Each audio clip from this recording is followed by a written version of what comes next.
Bonjour Elle, aujourd'hui je vous propose de faire une tarte à la framboise, mais pas n'importe laquelle. Il y aura un petit twist à base d'estragon dans le crémeux qui va apporter une touche d'herbacée et printanière.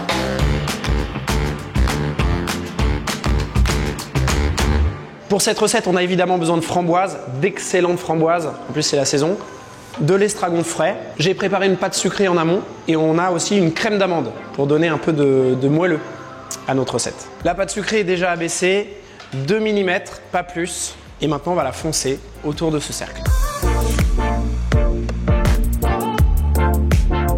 Et donc maintenant, je vais venir enlever comme ça l'excédent de l'intérieur vers l'extérieur pour que ça reste bien net. Maintenant, je vais découper le fond de la tarte. Hop. Pour le crémeux estragon, la première étape, c'est de faire chauffer la crème avec l'estragon. On va chauffer environ à 50 degrés. J'utilise un robot parce que je suis un peu feignant, mais vous pouvez le faire à la maison avec une casserole sans aucun problème. Donc là, je porte à ébullition la crème et l'estragon frais ensemble. En parallèle, je vais mélanger les jaunes et le sucre, comme ça, avec un petit fouet.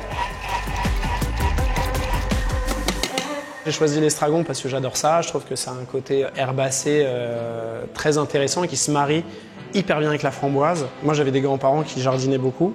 Dans le jardin, l'estragon était à côté de la framboise et ça m'a rappelé des souvenirs d'enfance. Alors, je sais que ça fait cliché de dire ça, mais c'est pourtant bien ce qui s'est passé. Voilà. Donc là, je récupère une crème bien verte, naturellement, évidemment, hein. Jamais de colorant chez nous. Très parfumée. Je vais la verser sur le mélange jaune et sucre, comme ça.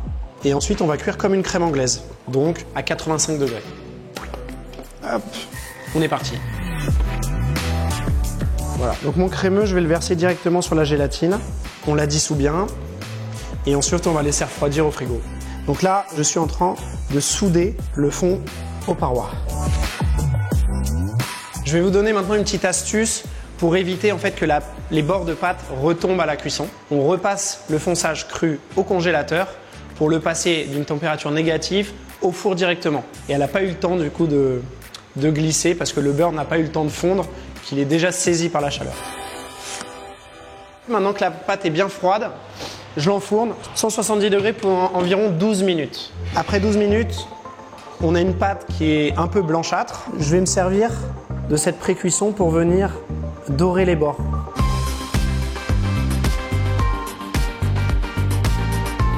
Hop, hop, hop. En vrai, si vous en avez marre, ça constitue déjà un dessert à part entière, ça. Ça repart au four 170 degrés encore pendant une petite dizaine de minutes.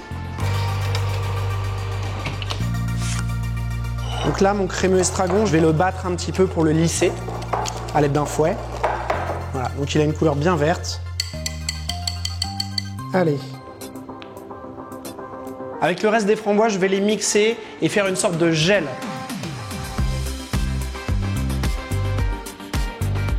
Donc là, je vais étaler pour lisser tout ça, pour déposer mes framboises.